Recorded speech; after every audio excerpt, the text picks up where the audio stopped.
नमस्कार दोस्तों, मेरा नाम है सत्यजीत और मैं आप सबको स्वागत करता हूं मेरे इस चैनल में। आज हम लोग ऑन पेज एसईओ के बारे में डिस्कस करने वाले हैं। ऑन पेज एसईओ एक बहुत ही इंपॉर्टेंट रोल प्ले करता है द कंप्लीट एसईओ प्रोसेस और एसईओ प्रमोशन। आप अगर अनपेज कर लिए तो आप कंफर्म हो जाए कि आप 30% of the complete SEO promotion आप कर लिए, क्योंकि ऑन पेज बहुत ही वाइटल है और ऑन पेज बहुत सारे फैक्टर्स को इम्पैक्ट करता है। तो वीडियो में आगे बढ़ने से पहले आप अगर मेरे चैनल में नए हैं तो मेरे चैनल को सब्सक्राइब कर दीजिए और बेल आइकन को प्रेस कर दीजिए सो दैट आप किसी भी तरह का नोटिफिकेशन को मिस ना करें। So let's start for the today session.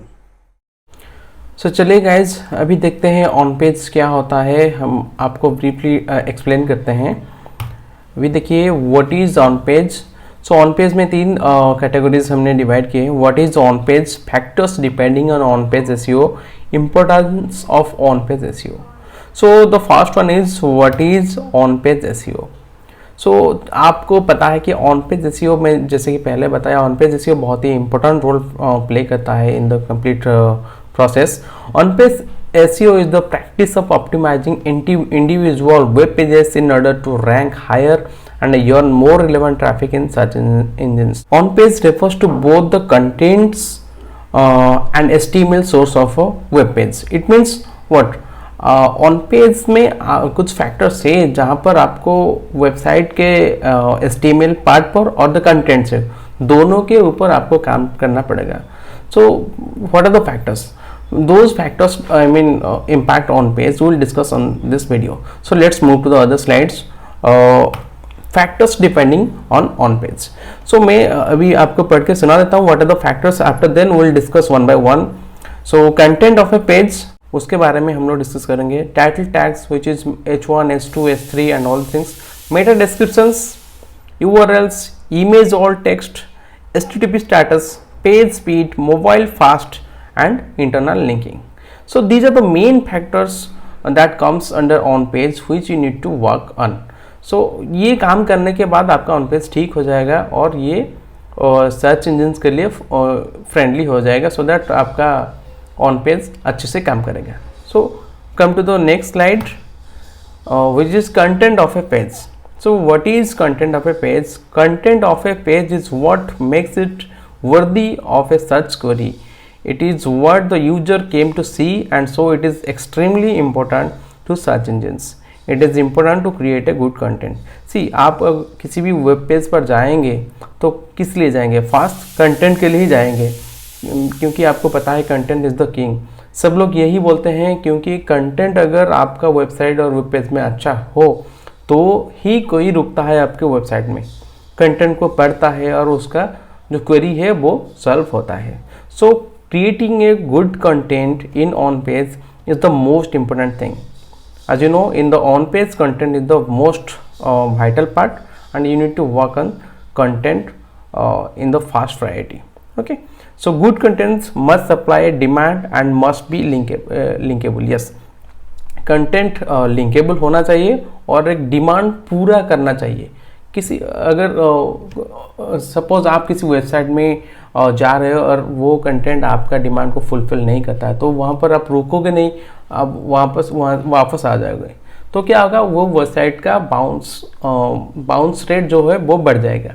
तो बाउंस रेट क्या होता है ये हम लोग एक डिफरेंट वीडियो बनाएंगे, लेकिन ये सब टेक्निकल टर्म्स है और ये ऑन पेज के दौरान आता ही है।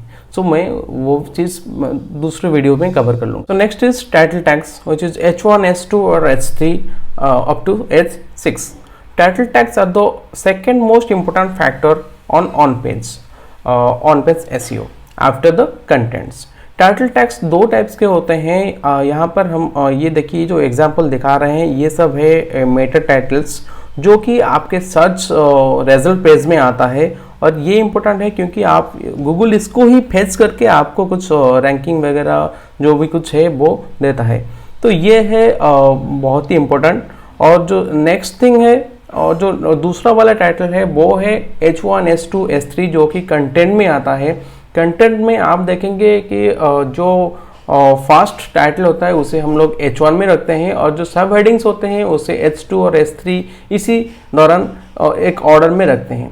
तो तो H1, H2, H3 ये मेंशन करना जरूरी है in a content. So title tags are important.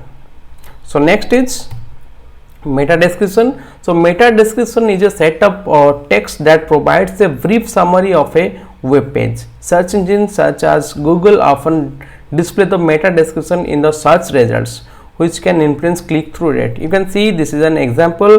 आपने अगर एक सर्च किया है तो टाइटल के नीचे एक दिखाएगा जो भी पैराग्राफ है वो होता है मेटा डिस्क्रिप्शन. ये मेटा डिस्क्रिप्शन हम लोग रखते हैं क्योंकि अगर कोई सर्च करता है तो उसमें कुछ क्वेरी होता है जो कि टाइटल में मौजूद नहीं होता है, तो हम लोग उसे डिस्क्रिप्शन में रखते हैं.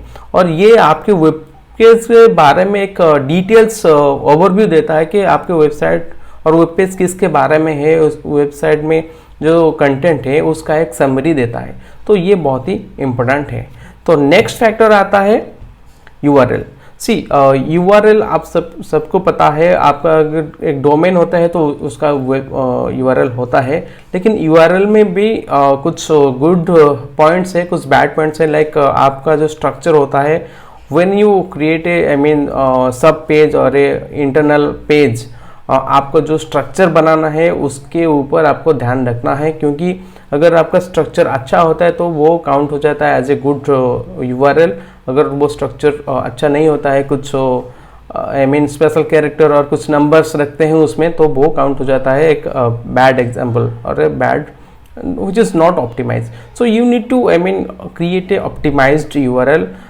मैं यहाँ पर 2 एग्जाम्पल लिया हूँ, आप देख सकते हैं. example.com/digital marketing ये एक ऑप्टिमाइज्ड URL है, और एक जो बैड एग्जाम्पल है वो जो कि नॉट ऑप्टिमाइज्ड है वो है एक टाइटल / कुछ नंबर्स दिखे दिए हैं और जो कि ऑप्टिमाइज नहीं है. तो आपका जो URL है उसे इसी तरह ऑप्टिमाइज करके रखना पड़ता है.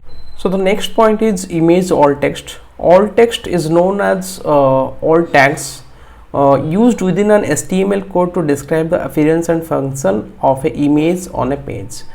आप जो एक वेबसाइट और एक ब्लॉग में जो इमेज यूज़ करते हैं उसका कुछ नेम रखते हैं, तो उसे बोला जाता है इमेज ऑल्ट टेक्स्ट. तो ऑल्ट टेक्स्ट क्यों इम्पोर्टेंट है? क्योंकि आपका अगर कुछ मिसिंग हो गया कुछ इमेज, तो वो जो नेम है उसके दौरान आप उसे कॉल कर सकते हो. It is use to give a better understanding of the image used in any web pages. Alt text will be displayed in the place of an image if the image file cannot be loaded or missing. Alt text provides better image context description to the search engine crawler, helping them to index an image properly. ये important होता है क्योंकि आपका जो image होता है उसे Google crawl करता है और उसे इंडेक्स करता है through your alt text. So alt text ज़रूर यूज़ कीजिए आप अगर किसी वेब पेज और ब्लॉग में इमेज यूज़ करते हैं. सो the next point is HTTPS status. आपने अक्सर देखा होगा हम लोग जो URL लेते हैं उसमें HTTP होता है, लेकिन ऑन पेज में हम लोग सजेस्ट करते हैं कि आप HTTPS के लिए जाइए, जो कि बन सकता है आप अगर एक SSL सर्टिफिकेट लेते हैं आपके होस्टिंग और डोमेन में, तो डोमेन में HTTPS लेने से आपका जो वेबसाइट है वो सिक्योर हो जाता है, और the more secure your website is, the more trustworthy it will be. So you need to go for a SSL certificate to make your website secure. This is one of the important factor as well. So the next point is page speed. Page speed बहुत ही important role factor है on page में, क्योंकि आपका अगर website fast होगा तो कोई load करने में टाइम नहीं लगेगा, और किसी कोई भी सर्च कर रहा है आपका वेबसाइट तो वो अच्छे से खुल जाता है, तो अच्छा बात है. अगर तो ये टाइम लेगा तो कोई भी यूज़र हो, कोई भी हो, वो बैक चला जाता है. तो इसीलिए website speed is a do must thing, and currently it is counted as a ranking factor. So next point is mobile fast. Mobile fast क्या आता है?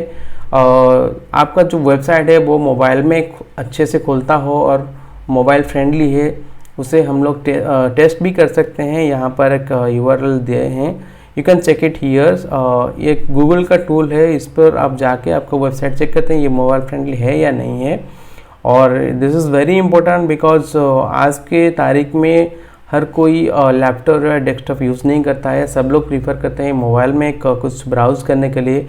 तो आपका वेबसाइट है, ब्लॉग है, जो भी है वो मोबाइल रेडी होना चाहिए। तो मोबाइल रेडी होने से क्या होता है कि ये यूज़र फ्रेंडली भी हो जाता है, क्योंकि most of the people use mobile to browse और do any task in current time. Okay, so mobile fast is a important factor in on page. Next is internal linking. Internal linking क्या होता है, ये आपका जो content है उसमें चले जाता है। आपका जो वेबसाइट में जो पेजेस होते हैं उसके बीच में एक पाथ होता है। अगर गूगल हो या कोई यूज़र हो आपके वेबसाइट में आता है, किसी भी वेब पेज में आता है, वो एक कंटेंट को रीड करने के दौरान और एक लिंक पाता है और रिलेवेंट लिंक होता है, उसमें से चले जाता है और एक वेब पेज के अंदर। तो इसी प्रोसेस में आपका कंप्लीट वेबसाइट हो और वेब पेज हो उसको विजिट कर लेता है। तो उसमें क्या होता है, आपका जो यूज़र का टाइम है उसमें भी बढ़ जाता है और ये भी एक रैंकिंग फैक्टर है। और गूगल इसमें क्रॉलर जाने से आपका वेबसाइट भी पूरी तरह से इंडेक्स हो जाता है। तो this is also important. So internal linking you must do in your website or a blog.